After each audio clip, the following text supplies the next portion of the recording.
New year, same season. Ozone, season 2. New year, same season. City stay frozen. Big apple pressure when you step in the ozone, man. Jets, Knicks, Giants, pinstripes, orange and blue. Whole city locked in, yeah, they tuned in too. Press play, turn it up, yeah, the tone stay polling. If it's New York sports, welcome to the ozone. Welcome to the ozone. Same city, New Year, same pressure, new tone. New York, boys loud, it's the ozone. You have entered the ozone with Omar and Dave. Let's go, baby. We are here. You guys are officially into the ozone. It's your boy Omar here. And when this episode airs, it's airing on a Thursday, it's a strong possibility that the Giants may have hired the coach that's going to change this franchise around. Now, I could be wrong, but we will talk about it as John Harbaugh was scheduled to meet with the Giants Thursday morning. The Knicks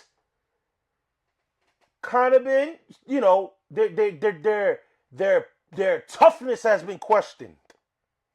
But their Hart came back this weekend and made an immediate impact.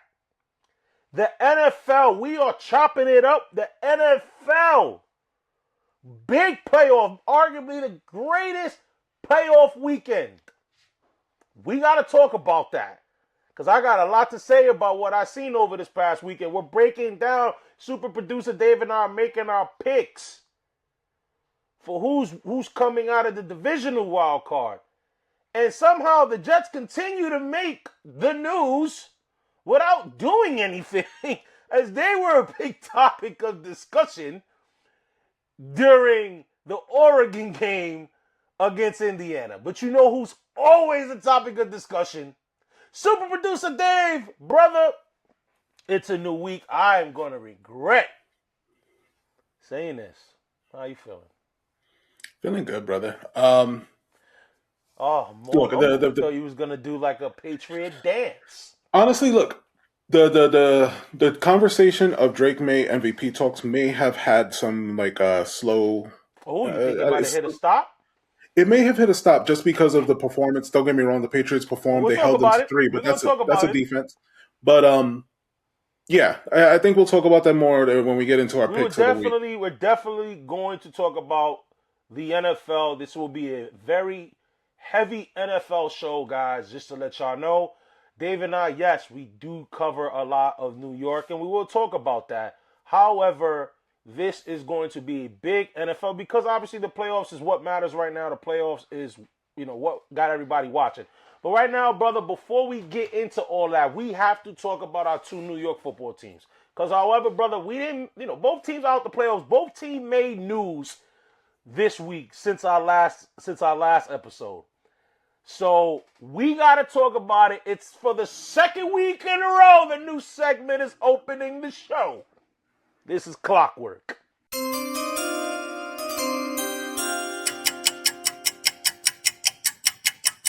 All right, y'all. This is Clockwork. This is where super producer Dave and I, we are talking about the New York Giants and Jets. Because as we touched on last weekend, last week's show, their season is over and they're officially on the clock right now to get things turned around. Brother, the Giants might be heading there. As I said on the monologue, this is obviously we're airing on Thursday this week.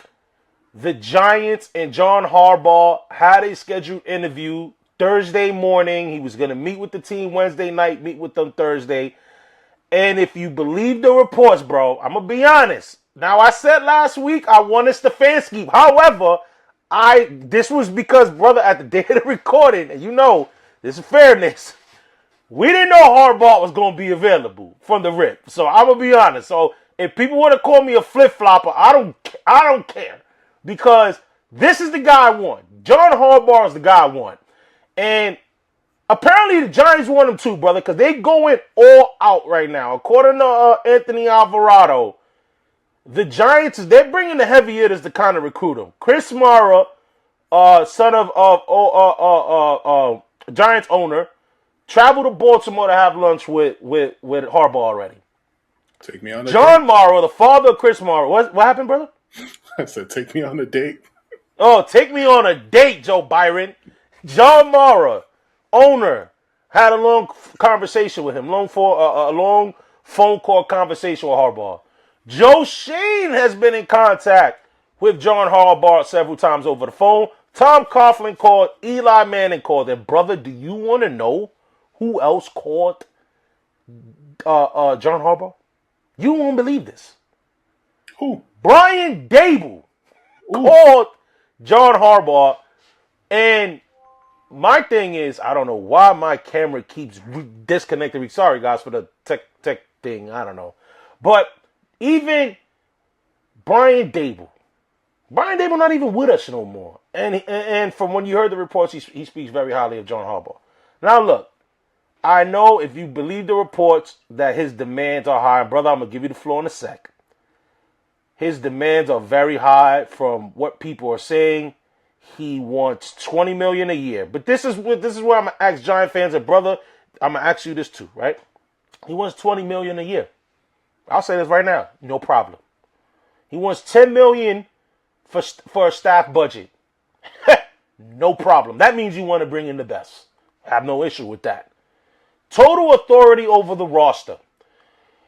There was a Super Bowl winning coach who actually coached his Giants team many, many years ago. Bill Parcells, who was famously quoted for, not only do I cook the meals, I like to shop for the groceries. So I got no problem with that. And he wants his own GM. Now, the last thing, I'm pretty sure Giant fans ain't going to have an issue with that because Giant fans want Joe Shane out anyway. However, if John Harbaugh is okay with Joe Shane being there, which I'm sensing he probably is because the Giants are rumored to be one of the favorite spots for Harbaugh along with Tennessee. And you said, brother, a sleeper pick last week for, to be a hot team that might open spot, which is the Atlanta Falcons. I like where we're sitting, and I got a feeling when this episode airs, brother, John Harbaugh will be the new head coach of the New York Giants. We interrupt this broadcast to bring you some breaking news.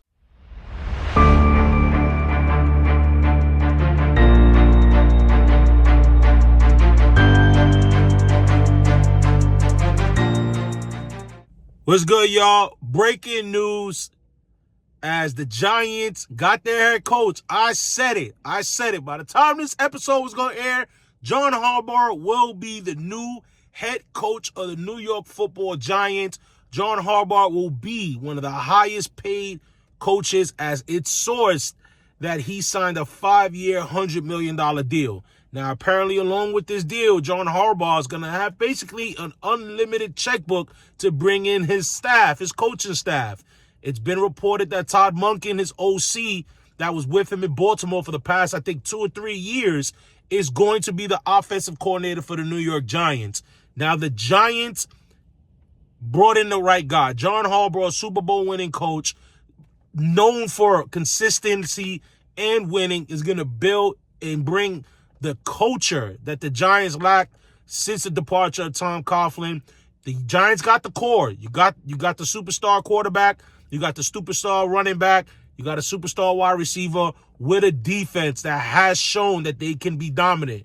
Now, we can celebrate today, but the work starts as John Harbaugh is officially the New York Giants head coach. Let's get back to the show.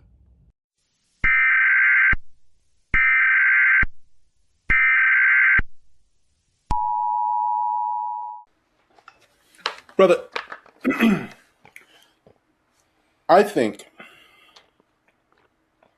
if you are the Giants management, if you are the ownership, you do whatever it takes to make sure that he does not talk to any other team. You get that deal done as soon as possible. I think that you have to make that the number one priority because this is a team that needs to turn that ship around. Yeah. Let's be honest. We brought it up towards the end of the year because it became a highlight, I guess, right? Or a low light, if you want to say. The Giants are one of the most losingest teams since 2016, I think. Yeah, we have the most losses. Worse than the Jets and the Browns. So you don't. If there's anybody who can maybe turn that ship around, it's a coaching caliber that you bring with John Harbaugh. You also bring someone who's won a Super Bowl in this century. You bring someone who's actually who has respect of his locker room. The only thing that I've had questions with his demands is because, and this is more so of just a what do you get with him being your GM or GM things.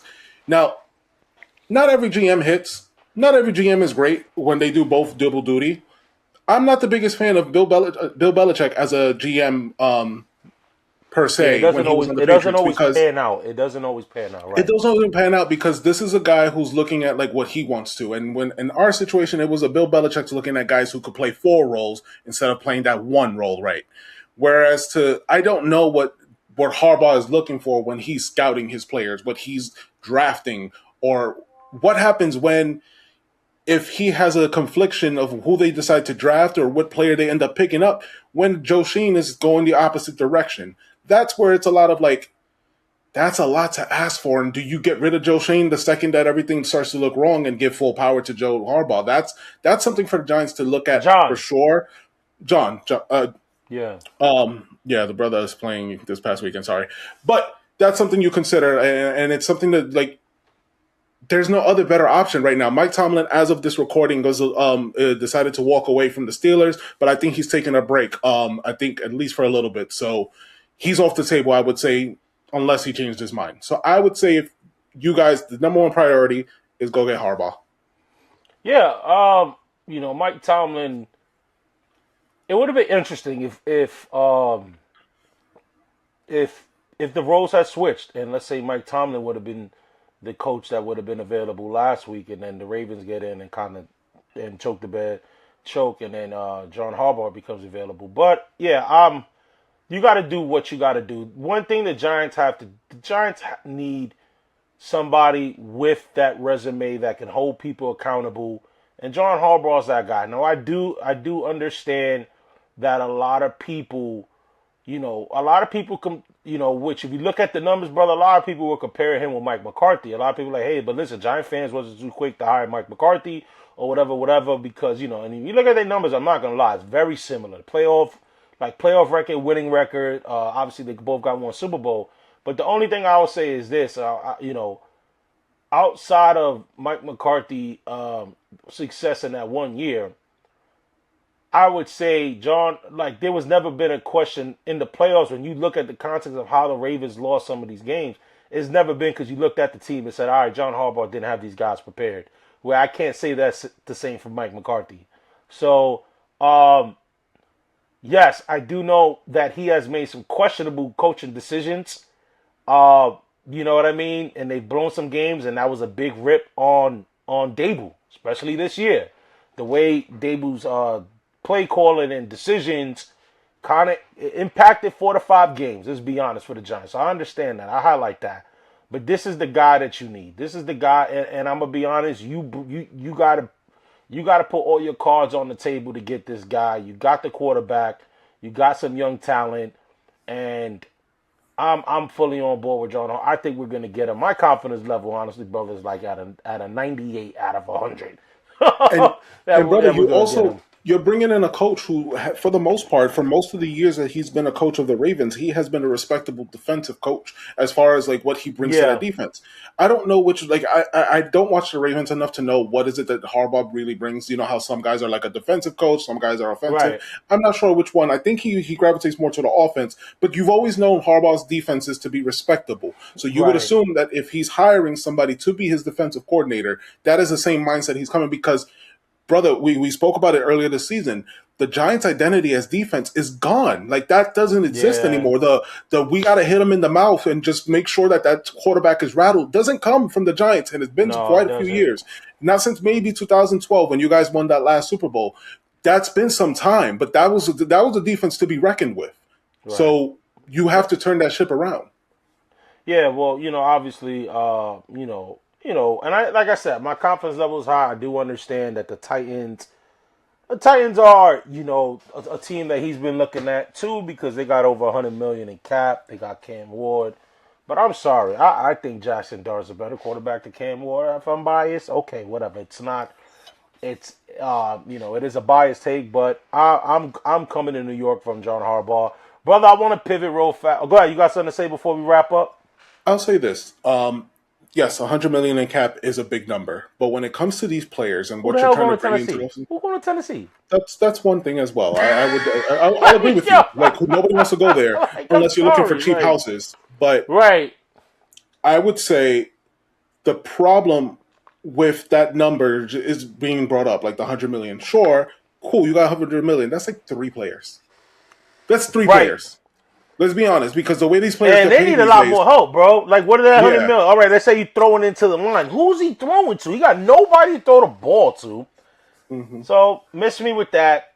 Now I do know, like you said, it'll be really interesting. Obviously, you mentioned Mike Tomlin being gone. This Steelers got the irony of that would be insane if John Harbaugh would to just pivot and go, all right, whatever, I'm going to Pittsburgh. That would be something. Obviously, like we talked about Kevin Stefanski last week and how I rated the bottom, but I rated the bottom because I think Harbaugh was available. I do think wherever Harbaugh goes, the team that missed out, Stefanski is going to be the next one. So I think Stefanski will be the next head coach for either 3 teams, Giants, Falcons, or Tennessee. And I think it's wherever Harbaugh don't pick, I think that second favorite gets Stefanski, in my opinion. But, brother, speaking of second, we talked about it last week. The Jets, they got the second pick, and we talked about it. They're not getting Fernando Mendoza. I think we can bet that we can bet everything we own, brother. They ain't getting Fernando Mendoza. He's going to the Raiders. So that left quarterback for the Oregon Ducks, Dante Moore. And he hasn't declared for the draft, but obviously last week I said it. I think the Jets should want him to declare for the draft. We had the big conversation about picking a quarterback. Brother, you might have won this conversation because after that game, after the semifinals of the college football, did you even watch it, the Ducks in Indiana? I didn't watch it, but I heard him passing. Well, brother, but I know you've been active on Twitter, so I know you see. Bro, Jet fans, I'm sorry. I do not like to contribute to the trolling that takes place in the Ozone when it comes to the Jets. That's more super to Dave's lane. However, bro, the highlights, the jokes write itself, brother. The jokes write itself. Dog, he was looking very Jets-like. And now you got Jet fans talking about, bro, I hope this kid doesn't declare so we don't have to have that pressure or maybe that obligation of having to draft Dante Moore, bro. Brother, it is... Look, I've been one of those that you don't need to draft a quarterback this year. You have 3 picks in the following year. You can make whatever you need to do that following year. If you have to trade the 3 picks to get the number 1 guy, I'm sure many teams will like to drop down and get 3 picks in the first round, especially if they don't need a quarterback right away. You're going to have people who are going to try to sell this guy. You're going to have the Mel Kipers of the world, and who really trusts Mel Kiper at this point. You're going to have people who vouch for him, but also also think that another year could benefit him. Maybe, you know what? Maybe next year he looks better. Maybe then he's available and he's your guy, and you didn't waste a second-round pick on a guy a year too early. Hopefully he declares to stay another year. Brother, it was a 3-14 season. The Jets need a lot more than just a quarterback with nobody to play with. As far as that line, I'm telling you, the line is important. Now, don't get me wrong. Whatever order you end up doing that's different, and we can go back and forth. We did enough of that last week. But I'm of the belief that the Jets have a lot more to take care of, and this is me as a fan of the sport, not even trolling the Jets. I want to say fan of the Jets. Like, what were you sipping on this? What were you sipping on before we recorded? Look, as a fan of the sport, I've seen too many teams, and you've seen it, and everyone who actually watches the game for the love of the game, we've seen too many teams commit too early to guys, do too much, and not protect their guys. And I've mentioned some other guys, but Joe Burrow is a great example. Andrew Luck is another great example. Guys who were let down by their organization because they didn't put the right pieces around them as they should have. Don't let the next Jet quarterback be another example of that. Yeah. Yes, you can miss out on picks. You can get guys like Sam Darnold who go and perform somewhere else, or Geno Smith, or other guys who have left the Jets organization and look decent. But maybe there was other things that go on in your own locker room. Maybe it's not the person, and maybe it's the building. Maybe it's just the building. There's something in there. Yeah, there's something about it. But obviously, I don't know. This kid, the longer this kid waits to make a decision, the more I think he's staying in college. So I would say this, man. It didn't look good, and this was arguably one of the biggest stages he probably played in. And bro, he looked like Zach Wilson out there. It looked bad, and the Jets were trending. That's how bad it looked. Where people were just, wow, he looks NFL ready. If I'm that kid, supposedly he can stay in school and make $5 million. If I was him, I think with the NIL now, the decision making is very different than before. Before, you would go to the pros, you wouldn't even think about it because you risk injury or whatever. But these kids make so much money out of college that I would probably advise him to stay in Oregon, to be honest. And hey, look, maybe next year, a team that maybe is in a better situation than the Jets are in position where they can draft him, as opposed to going to the Jets. Because if he declares, Jets are taking him. I think they'll take him because they have that pressure of needing to get a quarterback, and they're going to take him. Jet fans may not like it, but they're going to take him. But brother, let's pivot to basketball because our New York Knicks were struggling as of late. But since our last recording, they have won a couple games and they had a winning record. So let's talk about it. This is This Week in Knicks. This Week in Knicks. All right, y'all. This is This Week in Knicks. This is where we cover our New York Knickerbockers. And brother, a better week than last week. Obviously, when we recorded last week, the Knicks got trounced by the Detroit Pistons. But as of this recording, they went 2-1. They bounced back and won against the Clippers at home. A tough loss at Phoenix. That was a tough one. Very physical game. I honestly felt it was physical one-sided. They let Phoenix be physical, but they didn't let the Knicks. And then the Knicks bounced back in Portland. But the one thing that was different, brother, in the Portland game was the return of Josh Hart. And this is what I really want to talk about this week when it came to the Knicks. And a couple things about this whole Karl Anthony Towns issue now with Mike Brown that people are trying to really just blow it out of proportion. Josh Hart is, no pun intended, I guess, really the heart of this team. You know what I mean? When we talk about Josh Hart, he is the ultimate glue guy. As much as I dislike this guy, as personally and as a player, you look at guys like Draymond Green. Those are the ultimate glue guys. Like, you need those kind of guys that win you a championship. And Josh Hart is that. What Josh Hart brings, brother, to the Knicks, him being able to, he orchestrate the fast break, his rebounding. You know what I mean? Like, the minute he gets the rebound, he's looking to push it. You know what I mean? He's looking to push it. And then obviously, within everything, when you get a guy that comes back, people start to fall back into their normal roles.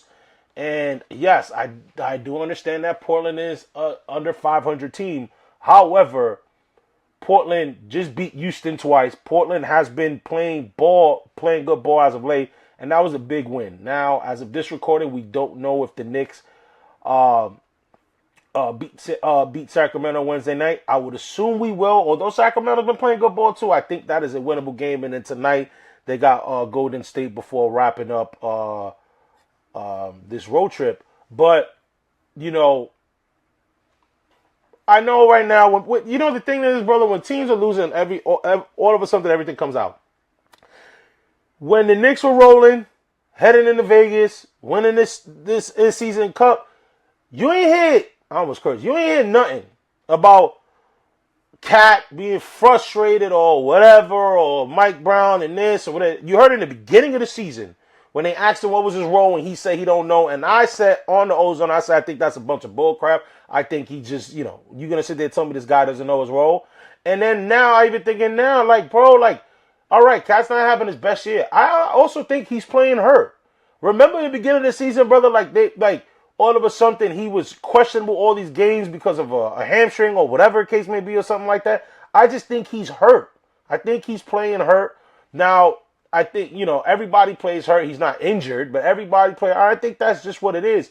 But I'm not of this notion that this guy, like, him and Mike Brown are beefing. Like, that's the only thing I hate. You didn't hear none of this bull when the Knicks were winning. The Knicks going to a little scared. Now you hear, guys are upset with Towns' him being defensive liability, him not knowing the coverage. And I'm not going to lie, you do kind of see it sometimes because he does make some little bonehead mistakes. But I'm not one, we were just talking about it 3 weeks ago. Everybody talking about how this Knicks team love each other and they go to dinner and all that. And all of a sudden they get a 4-game losing streak. Then there's all of a sudden they want to hate each other and it's the Royal Rumble. Like, bro, it's crazy to me.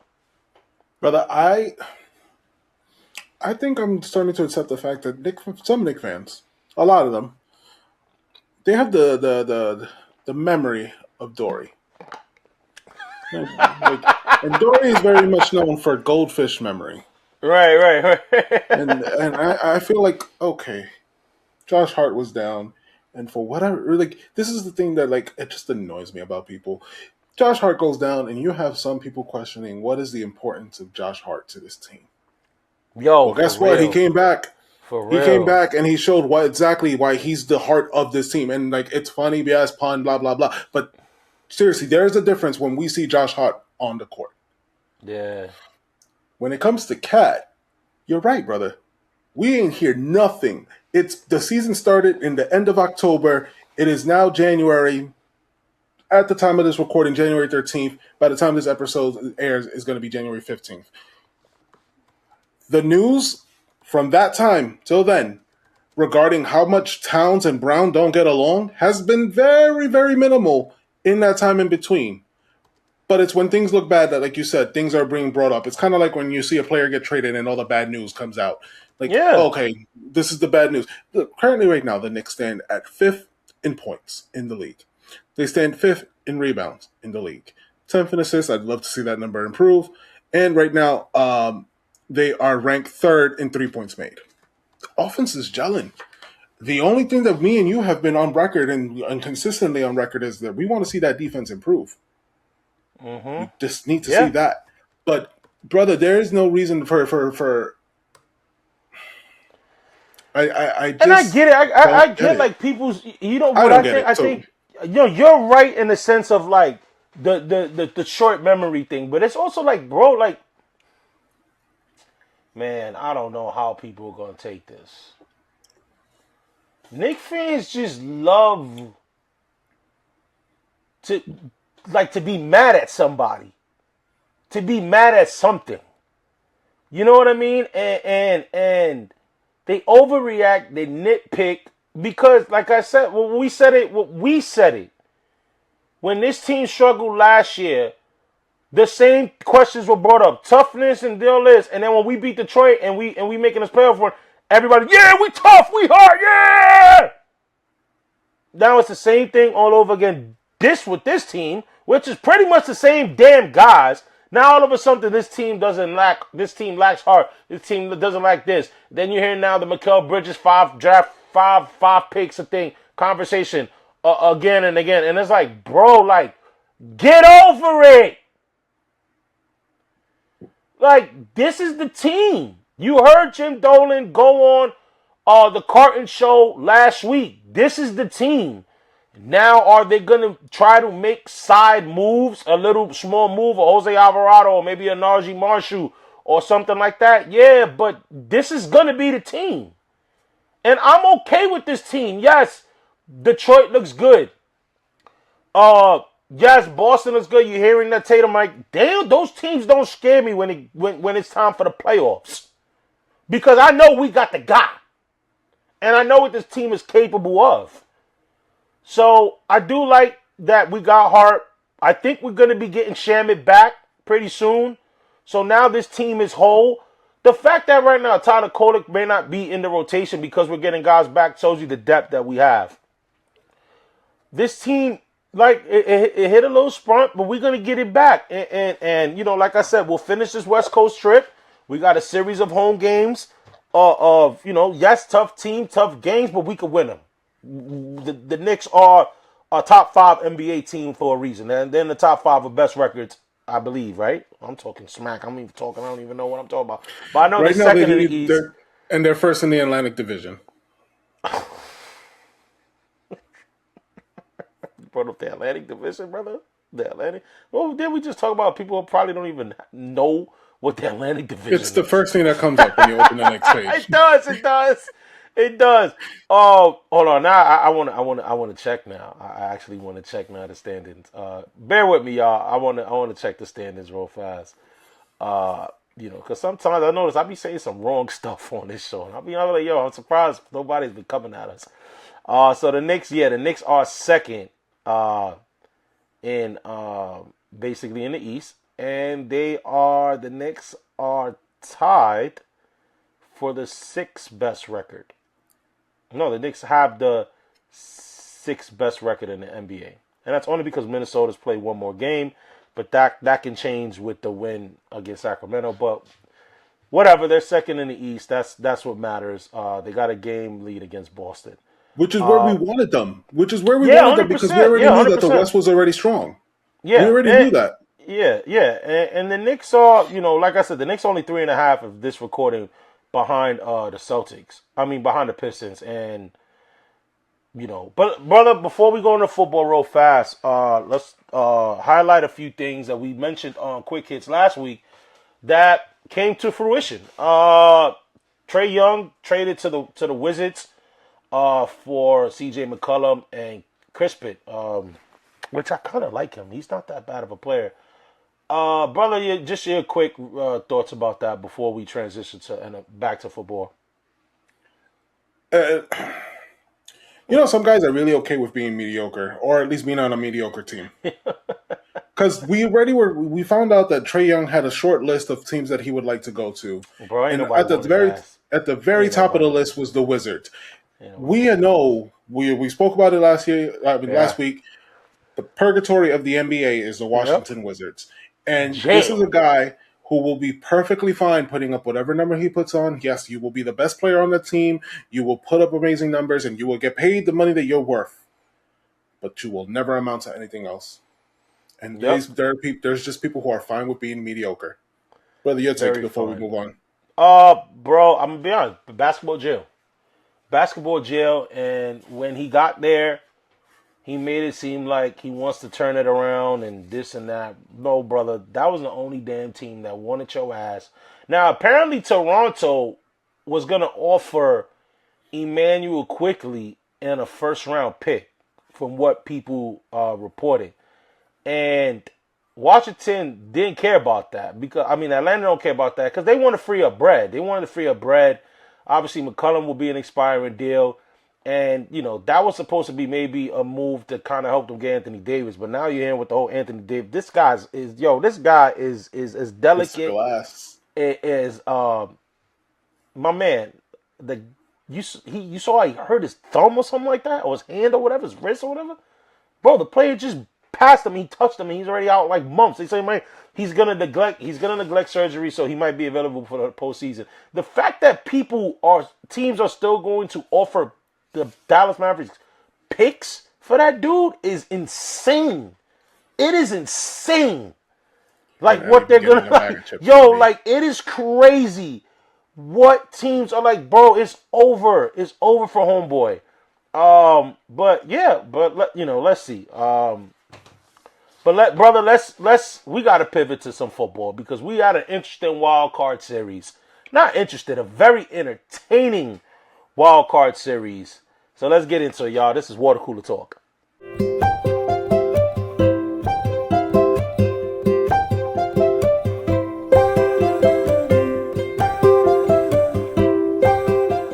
All right, y'all, this is Water Cooler Talk. This is where, guys, we huddle around the water cooler and we talk about what's going on in sports. And right now, it's the NFL wild card. Brother, First of all, let's put it like this, and I forgot because obviously we watch a lot of podcasts, a lot of sports shows, or whatever the case would be, and a lot of them did what I wanted to do, but I forgot to mention it to you, and that was, I think what we did was, the first part was we revisioned our selections for Super Bowl picks. Obviously, both of us was wrong on the AFC side as Kansas City did not make it. But after this weekend, both of our picks are gone. So what we're going to do, after all said and done with this conversation, we are going to pick our new Super Bowl prediction. So, and I'll start with mine. I made a switch. I had, initially when the season started, we all know I had the Detroit Lions. I pivoted once I saw Green Bay dominate them in week 1 after getting Michael Parsons. And they let me down. The Green Bay Packers and the Chicago Bears, although it was not the first game slated for the wild card, obviously that's Carolina and the Rams. That was an amazing game. Shout out to Carolina. Those fans were thirsty. They showed the energy. You saw it, man. They balled out and they really fought against the Rams. Shout out to Matthew Stafford. Looked like a true MVP the way he played that game. The Rams are going to be a tough out, but man, Carolina showed that that they can ball. They can ball when they are on it, when they are not making mistakes and they're clicking. They can ball with the best of them. But let's go back to this Green Bay game. This Green Bay game, I even texted you too. So I'm like, brother, did I pick Green Bay? Because I was feeling confident that like the Green Bay Packers were up 21-6 heading into the fourth quarter. And they looked good. They were pressuring Caleb Williams. The defense looked, now obviously like Jordan Love, I felt like they missed possessions, but the team looked good. And then Caleb Williams, man, turned it on. He turned it on. And you gotta respect the fight because they go into the fourth quarter up 21-9. Then the Bears score. They make it 20. Then they make it 21-16. But then Green Bay comes back, gets the touchdown, puts it back at 11 with 6:36 to go, and then the Bears follow that with a touchdown to put it by 3, and then another touchdown. Caleb Williams, man, this is why you just can't write off a quarterback after year 1. Like, bro, he balled out and he proved me wrong. I picked Green Bay because I'm like, I don't know what homeboy's gonna play like. What homeboy's gonna play like when the lights are bright. And he proved me wrong. He proved a lot of doubters. This Bears team, bro, is real deal Craig Steele. And yo, congrats to them because they balled out. DJ Moore, Dunze, these guys came through. Guys came through in this game for the Chicago Bears. They look dangerous. And Loveland, their tight end. Loveland, yeah, too. He looked good, brother. What more can we say? Like the Caleb Williams experiment has worked out for the Chicago Bears. I think he's worth everything that they had to do to get him. They've put the right pieces around him on that offense. They got the right guy as far as their coach. When we were talking about coaching decisions as of last year, there was Aaron Glenn and Ben Johnson and other candidates, right. And I think that they picked the right guy. I mean, we can clearly see how he feels about the Packers because he's here. And I love that. What do you think about that? I go front. I like that. I love that. A division rival. I don't think he's looking for a job anytime soon. So go for it. Yeah, right. That too. So. Go for it. Say what you got to say about them. Bring out the cheese graters. Make Lil Wayne mad if you want to be mad at stuff. I don't even know if Lil Wayne is even conscious half the time. I was wondering what was that on the fans' head. Like when I was watching, I'm like, what is that? I didn't really notice what it was, honestly, bro, until Caleb Williams and them was on the post show and they had it on, and then they were grating the cheese. That's crazy. So. Fun fact that I found out about this story was that they had the company that made those graters. They were basically trying to sell them as cheeseheads, but because there's already a company that already has like the rights to that, they told them no, you can't have that. So they was like, okay, fine. They made cheese graters out of them and then ended up sending it to the Packers. And I'm gonna be honest, that's gonna work because every fan base can use that. That's going against Green Bay. Yes. So that's smart. That's smart to do that. And right now, look, man, I'm not mad at it because it's been so many years of Aaron Rodgers kicking their ass, and Chicago, Chicago Bear fans had to go through that. So, yo, you know what? They finally get their clap back. And they do it in a dramatic fashion because it was an amazing comeback. It was an amazing 25 points in the fourth quarter. 25 points in the fourth quarter. That was very Patriot-esque in far to playoffs. No, and I don't bring it up. I bring it up because of the comeback aspect. The fact is that they could have easily gone down. They were down. Roll the Tony Stark. 24 to 0 to 3 at some point. Yeah. Brother, that's a comeback. 100%. I'm proud of you guys. 100%. They showed out. But man, yo, they said what was Michael Parsons? Yo, once Michael Parsons went down, Packers 0-6. That's big. And yo, the funny part is they picked up Trayvon Diggs. He played one play, got cooked. It's like, yo, get back in the sideline. Pack this guy up. Well, pack up the Packers. It is whatever. Although they were my pick, I'm not losing sleep. So those are the NFC matchups. So we'll talk about the divisional. But let's talk about Fly, Eagle, Fly. You gonna die because the Eagles lost. Yeah. I'm going that extreme. Bye, Birdie.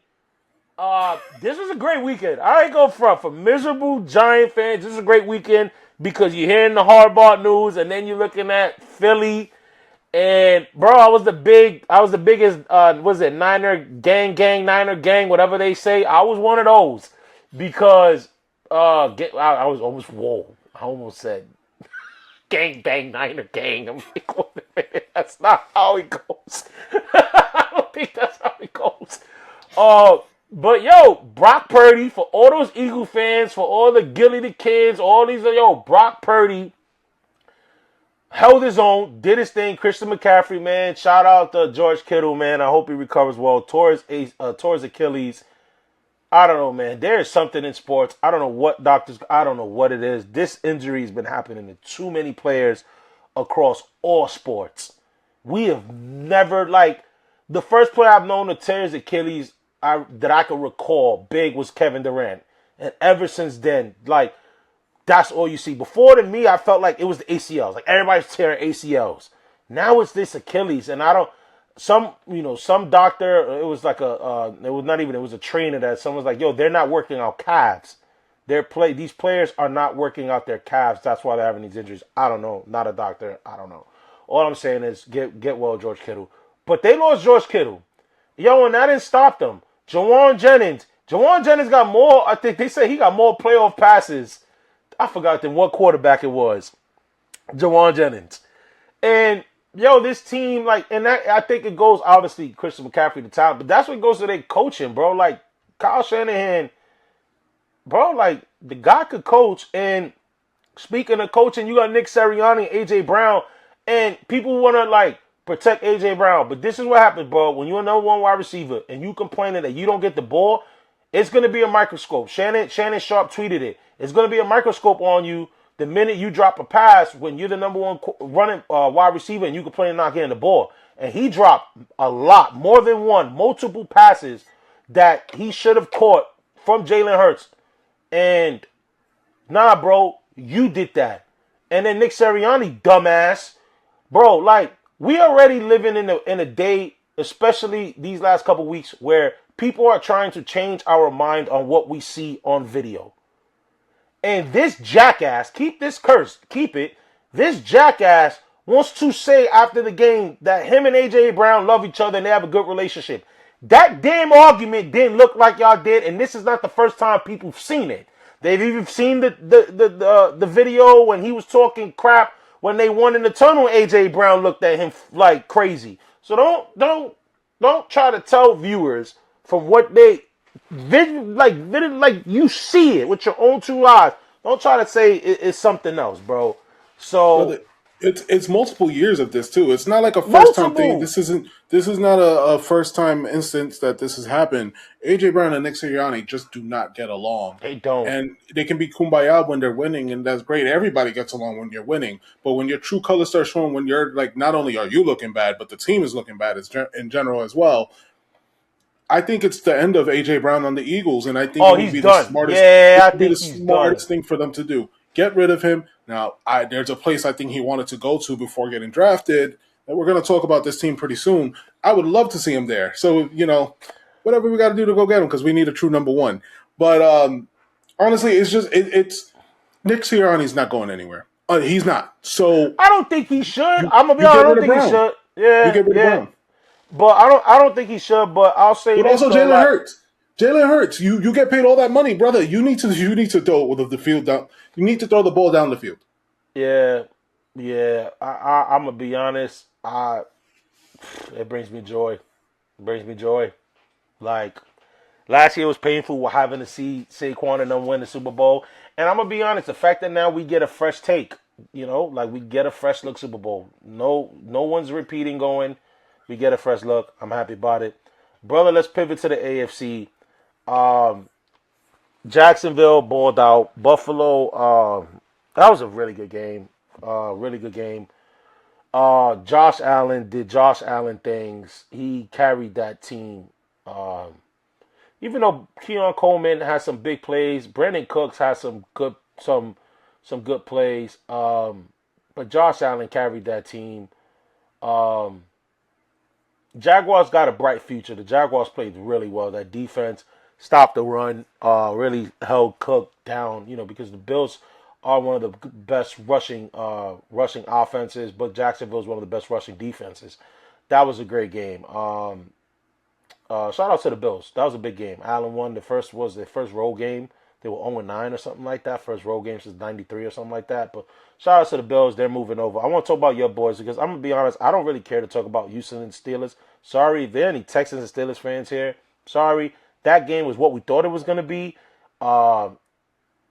Houston hit Rodgers. Rodgers is old. The offense doesn't move. Shout out to their defense. Their defense did what we said was the only way they were going to be able to win. Create turnovers so then you can shorten the field for that offense. And they had 3 turnovers, and I believe Pittsburgh only scored 3 points on the 3 turnovers. So you're not executing. You're not taking advantage of those. I already knew they had no shot. I know this guy didn't play his greatest of games, C.J. Stroud, but that's an elite defense he went against. But they found ways. They're moving on. I want to talk about your guys.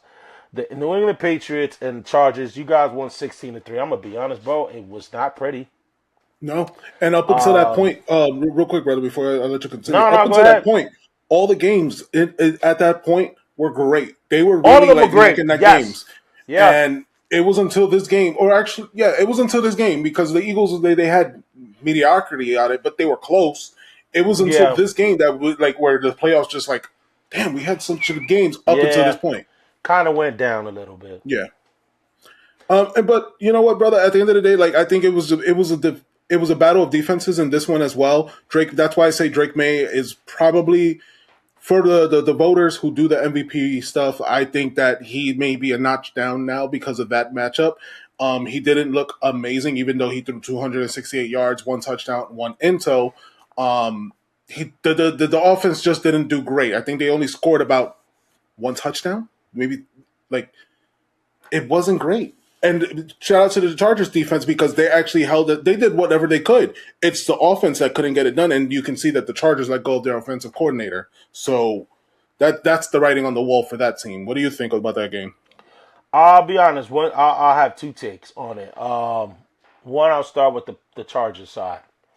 Been a big fan of them over this especially this year. I thought they would be able to do big things.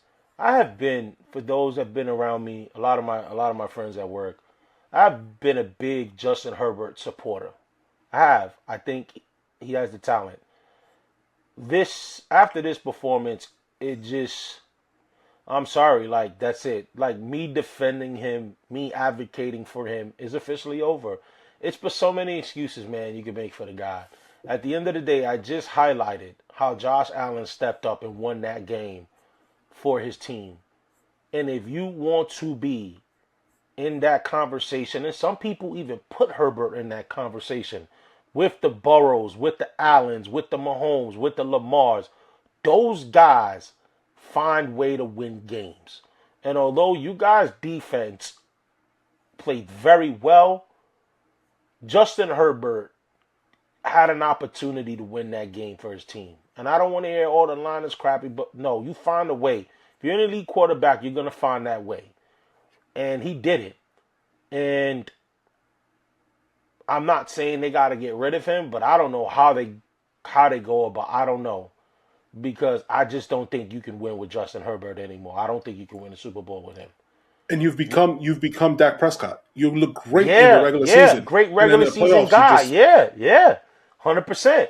Not saying he's not a bad quarterback, and that's a perfect example, brother. Like, he's become Dak. You want to win 10, 11 games? Cool. He ain't getting you in that game in February. Now I want to pivot to you. I want to pivot to you guys. It's a little concerning. I think with this offense, I think that I'm not even worried about you. That defense is really good.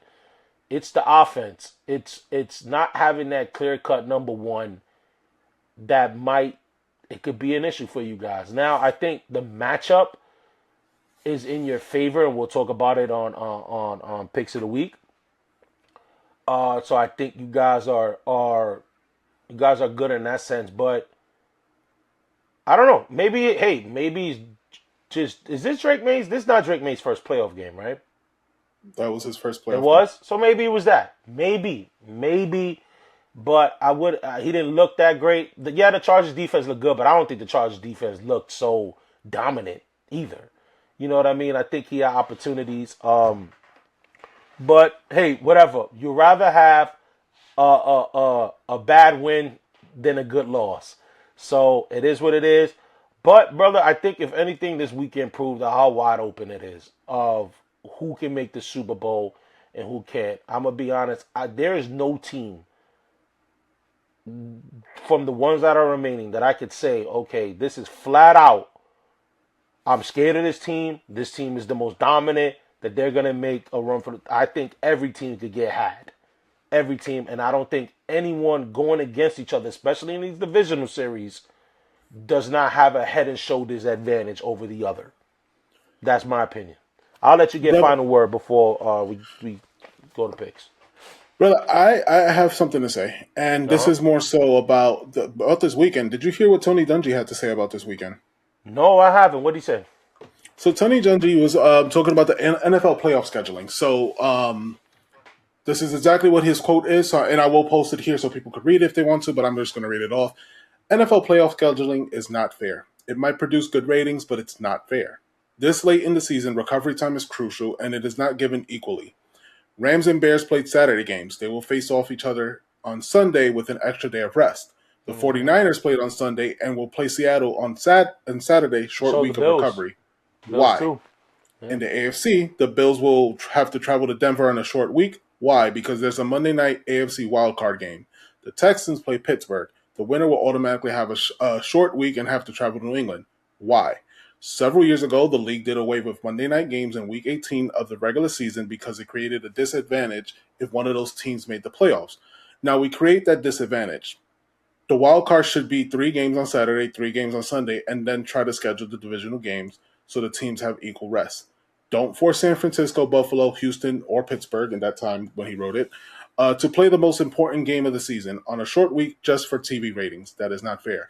And I am fully with Tony Dungy's thoughts. This is the NFL caving into the providers as far as networks and streaming platforms and giving them whatever it is that they want as far as their scheduling goes. Because you cannot tell me there is no other reason that these networks, these streaming platforms give the NFL big bucks. So the NFL says, you want to schedule a Monday night game? Let's go ahead and do it. And I don't think it's fair to any of those players involved because that's a short week. Why? I get it. If you got the first round bye, of course, you could play whenever you have to play. But the other team shouldn't be culprit. Should be on this. I don't know. It's not fair. No, you're right. No, you're 100% right, and that's all because of TV. That is literally all because of TV. That's the sole reason. If you notice, every platform, every partner that they're in bed with got, and they were able to televise a game. 100%. That's because of that. But brother, before we get into NFL picks of the week, I do want to pivot real quickly to the Yankees. The Yankees made a move this week. It's not the Freddie Peralta news. It's not the Cody Bellinger news or any of the big names that we thought. But they did trade for Ryan Weathers. That's the son of former Yankee reliever who won the championship with us in 1996, David Weathers. The Yankees traded 4 prospects, 2 of them being in the top 20, the Yankees top 20 prospect pipeline. I'm gonna be honest. I'm not gonna pretend like I know much about him. I do remember seeing him more in the Marlins than he was in the Padres.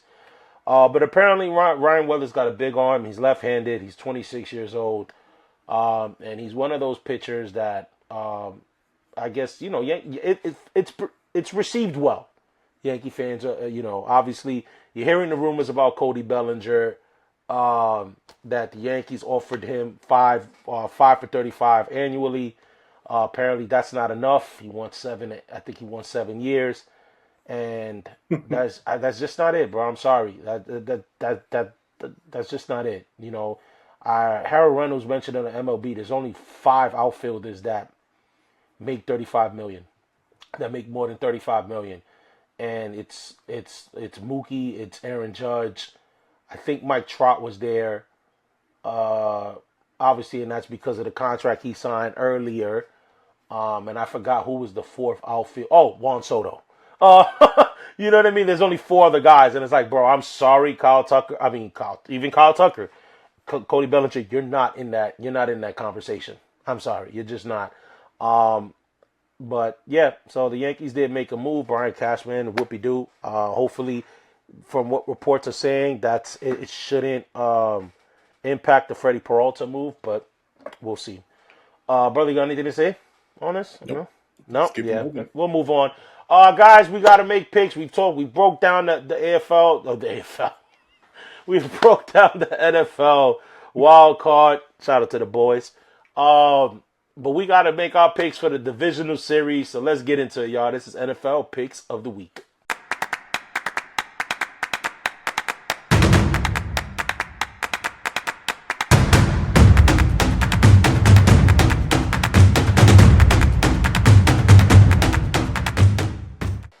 All right, y'all. This is NFL picks of the week. This was a super duper. Super producer Dave and I, super duper producer. Oh, super duper producer Dave and I. We are gonna make our picks and break down the week ahead, and that is the divisional round for the NFL playoffs. We still got Saturday games, brother. As the first game Saturday, 4:30 on CBS. The Buffalo Bills are taking on the Denver Broncos. Brother, I'll let you get first crack. Who you got? This does not have to do anything with my bias. This has more to do with the Broncos defense. Josh Allen, oh my God. How is that guy even ready to play next week? Yeah. The Broncos defense is real, and it's not just like what they can do, like hitting them. It's just they can shut down your receivers. And we already feel like the Bills don't have receivers. So I in this matchup, I got the Broncos. I got to lean towards Denver as well, but I will highlight this. You know what? No, I'm going Buffalo. Because the thing about this is that the Broncos in this matchup, the Bills' defense don't need to be great. They just need to be good. Because I don't think Denver's offense is that great. You are right about they can shut down the wide receivers. However, as great as the Broncos defense has been, they are susceptible to the run. And I do think that Cooks might have a better he might have a better day running against the Broncos than he did Jacksonville. I do think it's going to be a tight game. And it's kind of like when I think of basketball. If it's a tight game, do I feel comfortable that I have the best player on the court? And this is what I feel like with football. If it's a close game, who do I trust more? What quarterback do I trust more? I'm going to go with Allen than Bo Nix. So I'm going to go for the underdog. Although it's not by big, it's 1.5. I'm going Buffalo. Go ahead, brother. One more thing, they're playing at Mile High, and we That players altitude like is to real deal. they That like to discount altitude, it, but that matters. yeah, no, look, after going to Colorado this year, that is it's not talk. The altitude thing is the real deal, dog. Like, you are 100% right about that. But then we're staying in the region. We're staying in that northwest region as the San Francisco got the nightcap. They're gonna be playing the Seattle Seahawks, 8 p.m. on Fox. I like Seattle. I think Seattle. I'm jumping the ship. I wanted to say what will be our Super Bowl matchups, and I think I found my Super Bowl. I think my Super Bowl matchup is going to be Buffalo and Seattle, and I like Seattle in this one. The San Francisco's cool. They played them really. They got them in week 1. Obviously, San Francisco got them there to win the division in the last week. But Seattle, just like I said, I think Seattle is just a well-oiled machine. San Francisco's injuries are finally going to catch up to them in this game. I'm going Seattle. In this game, I'm going with Seattle, and Brock Purdy played his butt off. McCaffrey's McCaffrey, and he's the stud. But I don't think you get it done, especially over there at Seattle as well. So Sam Darnold, once again. Yeah, if Sam Darnold doesn't turn over the ball, I don't think this game will be close. I don't think it's going to be close. Just Minnesota. Yeah? Just shaking my head, Minnesota. Shaking my head. All right. Yep. That's what, like, sometimes you don't got to overthink it. You don't have to overthink it. Let's pivot to the Sunday games. Brother, you guys got the 3 o'clock, ESPN on a 3 o'clock, all right. ESPN, ABC, it's a 3 o'clock game, Houston in New England. I'm going with you guys. I think, like I said, I can't go back on my word of how I set with Buffalo and Denver. I like Drake May better than CJ Stroud. I will trust you guys' offense more. I think the defense I think you guys' defense cancel out, but I think your defense is going to be able to create turnovers when it comes to CJ Stroud. I think CJ Stroud is going to make more bonehead mistakes than I think Drake May would. Because I'm going to be honest, I don't think the Texans did anything special to beat the Steelers. I just think that the Steelers just are not that good of a team. I think where it comes to New England, I think it's very different. It's going to be a tight game. I think it'll be pretty tight. New England's a -3 favorite, but I got you guys. I got New England. Yeah, and for me, I got New England as well. Right now, another thing to account for is for the defense for the Patriots. Nico Collins is in concussion protocol. There's not 100% that he will clear. So that is a big thing for the Texans. I also do believe that our running game is a lot better than Texans. So while when you can't get it down on the ground, in the air, the ground is a big help factor, and this is where I feel like the Patriots can shut them down and make Stroud forced to make mistakes. Yeah, 100%. But the Texans' defense is real, so I definitely see Drake May touching grass a lot in this game as well. Yeah, close game, I think. And then we got, I think, maybe the best game of the 4. Rams at Chicago. Right now, the Rams are a -3.5 favorite. I will say this. This is a tough one. Very tough one considering the way Chicago played that fourth quarter. This is going to be a high-scoring game.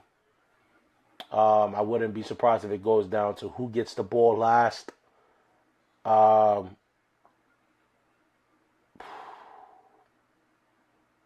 gonna go with the Rams. I'm gonna take Stafford and the Rams. Okay. And in this matchup, I'm gonna go with the Rams as well because they have Puka Nacua and Devontae Adams. And I never got to make my Super Bowl pick, but for this one, I'm leaning with the Rams playing Denver. Ooh. And I would like to see that one. If my boys are not in it, I would like to see that matchup. Rams and Denver would be really good. Mm-hmm. Rams and Denver would be good. Is that a? But I'm rooting for my team, so that's my pick. 100%. I would too. I would have picked the Giants too had we been in this situation. But brother, we made our picks. Hopefully, we're not changing our entire Super Bowl prediction by next week. That's a strong possibility. It's really strong. But brother, we cannot end the show without sharing you guys a highlight of the week. So let's get into it. He's on fire! All right, y'all, this is highlight of the week. And highlight of the week is going out to, he's not the ops. His brother's the ops. But he's not. It's going out to Houston Rockets guard Amen Thompson as he goes court to court. I don't even know, man. Well, I'm drawing the brain. Yeah, that's what they say. Your right? age is showing today, bro. Your age. Yeah, He's catching up with coast you. to coast. He goes coast to coast. I say court to court. He's going coast to coast with the N1 posted jam on the Sacramento Kings. Obviously, Amen Thompson, twin brother to Amir Thompson, who thinks he can guard Jalen Brunson, which he can't. Amen Thompson, phenomenal player out of the Houston Rockets. Obviously, he is a better player than his brother. That is fact. That is not opinion. He is better than his brother with the monster jam. But, shout out to Amen Thompson. I don't know if his brother's ever going to make it because I don't think I'm ever going to. I don't give a damn what he did. He could dunk on Jesus. He ain't going to be on highlight of the week. But congrats to you, Amen Thompson. I'm waiting for him to junk on a player named Jesus just so we can That'd be funny, right? Just so I could put a pin on that and be like, remember when Omar said he could dunk on Jesus? Brother, this is a good good thing there ain't highlight. that many Spanish basketball players. Yeah, for now. Until we get a Jokic who wants to meet with some Spaniards or something. And yeah, that'd be crazy. But guys, as we said in the very beginning of this show, it's a possibility that by the time this episode aired, John Harbaugh might be the Giants' head coach. The Yankees may sign Kyle Tucker. They may sign Cody Bellinger. They may sign Bo Bichette. Those guys might go elsewhere. And where you want to find that out is on our social media pages, guys.